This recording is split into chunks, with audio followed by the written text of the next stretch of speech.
Well, you're counting the days till Thanksgiving. One. After today, one day, and then Turkey Day for everybody. But, you know, some of these guys said it was like being on the end of a firing squad when Donald invited a whole bunch of news anchors and people to his tower. They had a big boardroom, and he let them have it. I mean, he really went after them, and they didn't quite know what to say. Cut off the New York Times, he vented. Well, that's his prerogative now that he's the prez. But he isn't wasting any time, by the way. He was elected 2 weeks ago, and he's already laying out his agenda for his first days in office, including his plans to strengthen our economy and cut back on big government. But Trump isn't stopping there. He also took on the TV news media, as Pat mentioned Monday, calling them dishonest and deceitful. Charlene Aaron has the story. Donald Trump took to YouTube to highlight plans for the beginning of his presidency. In his 2.5-minute video, he says he wants to put America first and create wealth and jobs for American workers. To do this, he's asking his team to develop a list of executive actions he can take on day one. On trade, I am going to issue our notification of intent to withdraw from the Trans-Pacific Partnership, a potential disaster for our country. Instead, we will negotiate fair bilateral trade deals that bring jobs and industry back onto American shores. On energy, I will cancel job-killing restrictions on the production of American energy, including shale energy and clean coal, creating many millions of high-paying jobs. That's what we want. That's what we've been waiting for. On regulation, I will formulate a rule which says that for every one new regulation, 2 old regulations must be eliminated. So important. He also spoke about protecting America from cyber attacks and other attacks, cracking down on lobbying in Washington, and one of his signature issues in his campaign. On immigration, I will direct the Department of Labor to investigate all abuses of visa programs that undercut the American worker. Trump also met with many of the top figures in TV news on Monday, reportedly blasting top executives and many well-known anchors and reporters from ABC, NBC, CBS, and cable news networks. The New York Post reports Trump kept saying, "We're in a room of liars, the deceitful, dishonest media who got it all wrong." He addressed everyone in the room, calling the media dishonest, deceitful liars. He called out CNN's Jeff Zucker by name and said everyone at CNN was a liar and CNN was a network of liars. Trump is still meeting with possible members of his cabinet, including former Texas Governor Rick Perry, former Massachusetts Senator Scott Brown, Hawaii Democratic Congresswoman Tulsi Gabbard, and Oklahoma Governor Mary Fallin, who could be Secretary of the Interior.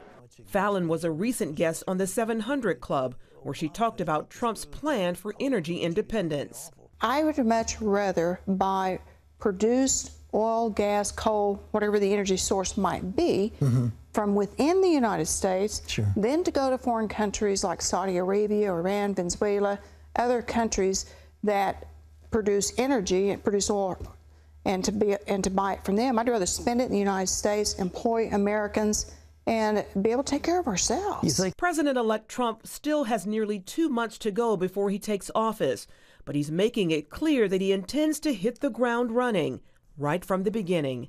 Charlene Aaron, CBN News. I talked to our executive director of the ACLJ, Jay Sekulow, and he said it's amazing. Every single person who's being mentioned is a good guy. He likes some versus the others. They're all good picks, and it's just amazing how he's filling his cabinet with people who are extraordinarily able, at the same time very acceptable to the conservatives in our nation. He's showing a deft touch. Well, our CBN News political correspondent David Brody is with us from Washington. And David, the word is out, and I think it's wise that the Trump administration is not going to go after some kind of an indictment of Hillary Clinton. What do you hear about that? Pat, I think you hit the nail on the head when you said wise. I think you're right. As a matter of fact, that is the word now, that the Trump administration, when they take over in late January, will not go after Hillary Clinton as it relates to that email scandal we heard so much about. And so a lot of folks are going to be wondering why. You know, Donald Trump promised this on the campaign trail. As a matter of fact, he said it in a debate, saying that he was going to have a special prosecutor look into this. But look, we're dealing with a situation now that where Donald Trump, for him, it's all about leverage. And what does that mean exactly? Well, leverage means cutting deals and making sure you have the best negotiating power going into a deal. If you're going to pursue Hillary Clinton during a Trump administration in those first crucial 100 days, you're going to lose leverage power because you're going to have a lot of Democrats that will be against you. Excuse me, you'll have the media that's going to be against you. And all of a sudden, you're going to have a narrative that you don't want out there when you're trying to get other things done. It's one less roadblock, one less obstacle. It's probably the smart move at this point. Well, David, in his YouTube speech, Trump did mention some actions he'd promised, like repealing Obamacare. Is he working with Congress on those? And has he got actions ready to take as soon as he gets inaugurated?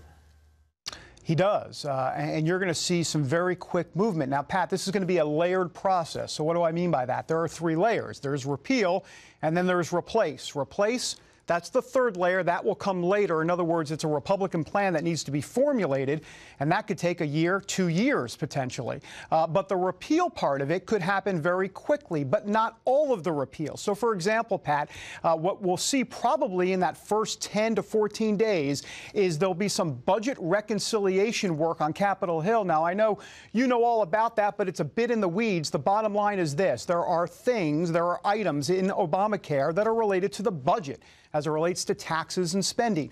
You can, with 51 votes only, go ahead and get Congress to pass some of those issues, or I should say recommendations, and then you only need, like I said, 51 votes to pass taxes and spending issues. And so that's what would happen. And so a lot of that would go away. A lot of Obamacare would go away that way. But then that second layer is some other obstacles within the bill as it relates to pre-existing conditions and keeping the kids on the plan till 26. That's going to need congressional overhaul, more 60 votes on that. Well, you know, he really went after the TV media yesterday. It was just amazing. They said it was like being at the end of a firing squad. Well, is he going to open himself to the media? Is he going to let them get on the plane with him? Well, I think that's still up for, quote, negotiation, Pat. Look, I spoke to a couple of these network anchors that were inside that meeting. As a matter of fact, I just heard from one of them about 20 minutes ago. And, of course, it's an off-the-record meeting, so they can't comment necessarily on it. But I can tell you this, that what is being reported is true, but there's a ... to this. In other words, there wasn't a lot of angry vitriol in the meeting. It wasn't Trump shouting at the media members saying you are all a bunch of idiots, basically.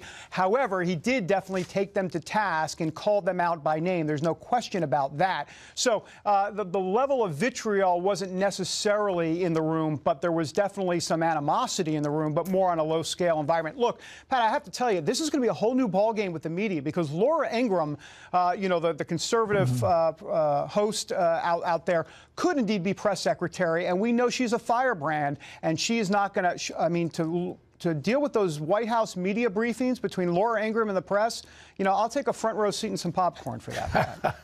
Well, the Democrats and the media have been after Jeff Sessions, and he was, he could have had anything he wanted in the administration. He said, I'll be Attorney General, which means, of course, that he will vet the judges. He will be sending the judges, all layer of judges, through to Trump for a nomination. Do you think he's going to have any trouble going through the Senate? No, I think there's going to be some pushback, no doubt. There's some civil rights concerns from Democrats as it relates to some of what he has been up against before in the past, of some talk. There were some conversations that apparently he said a few derogatory words, and that's going to be all brought back up. But look, he passed an extension of the Civil Rights Act. He worked at desegregating schools in Alabama. So, ultimately, he's going to be confirmed. I don't think there's a question about that. And so Trump will be able to do that. Now, as you mentioned, judges, it's interesting. Jeff Sessions Sessions, Attorney General, remember, he's from Alabama. Well, one of the key folks on that judicial list, that Supreme Court nomination list, is Bill Pryor. Yes. William Pryor from Alabama. Him and Sessions, good friends, and Bill Pryor, no doubt, one of the top picks on that list of 21 that we've seen so far. A lot of folks want to see Pryor in that seat. Pryor's a dear friend of ours. He's been to Regent several times, and I think Jay Sekulow helped him get elected as Attorney General of Alabama. But they say he's at 54, he's a little old. I think that's crazy. I say he's got 20, 25 more good years, and he'd make a tremendous Supreme Court judge. Well, and let's also remember, he's been very heavily involved in the, quote, culture wars dating back to the 80s and 90s and since then. So no doubt social conservatives will love that pick. And Dianne Sykes is also one of those top picks, along with Texas Supreme Court Judge Don Willett. So we'll see. All right, there's also talk about Marine Corps General Mad Dog Mattis. He's supposed to be a tremendous warrior, one of the old-fashioned, tough Marine four-star general as Secretary of Defense. How about that?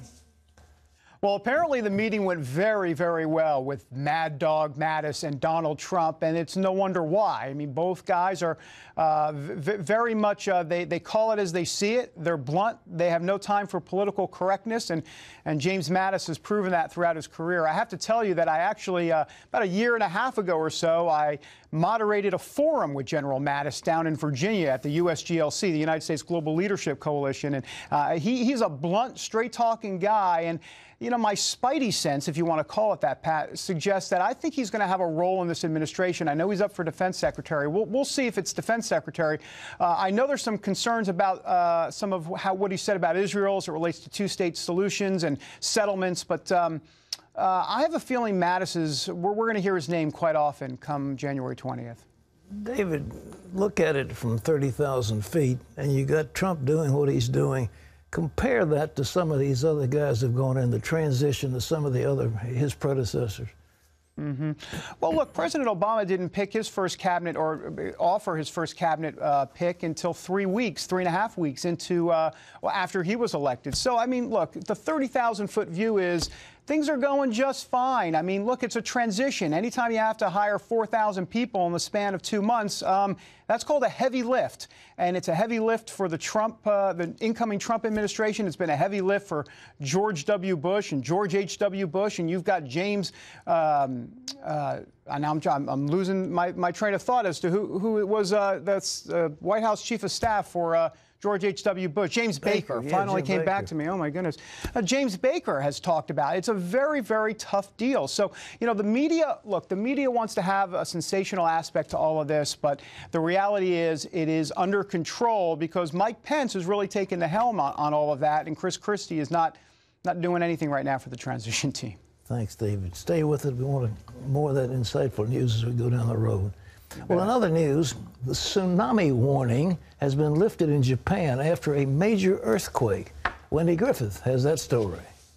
That's right, Pat. 14 people were injured after the magnitude 7.4 earthquake hit near Fukushima, Japan. At least 3 people were seriously hurt with broken bones. That quake triggered small tsunamis, but nothing high enough to cause major damage. Thousands were told to evacuate. The earthquake was the largest in the region since the 2011 quake that killed 18,000 people and damaged a nuclear plant. There was no damage to the area's nuclear plant this time, thankfully, but authorities warned that another quake could hit in the days ahead.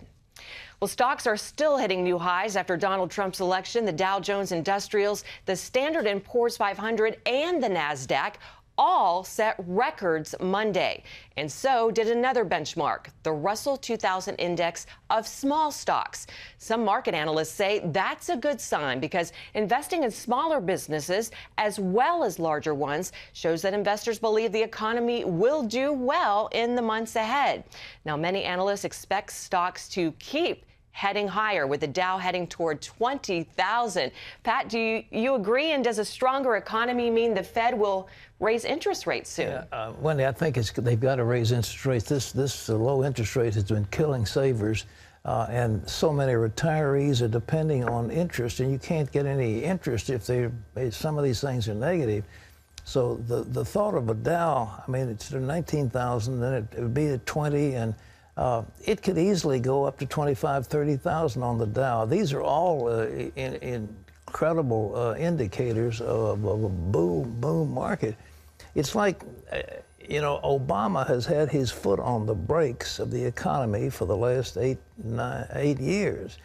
They hate business. They show an aversion to making money.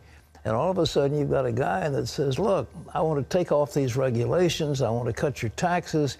I want to make this country great again. I'm going to give you incentive, and I want to do a big infrastructure project that will kind of boost things up. And natural gas and American resources will be used, and you can start drilling and all the rest of it.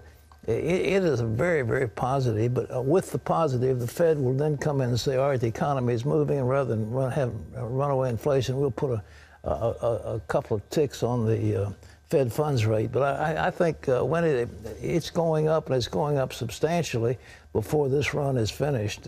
So we're looking at 19 going to 20. That's not a big jump. It could go to 20, 25 before it's finished. I like 30. 30 is a nice number, isn't it? Nice round number. All That's right, right. all right.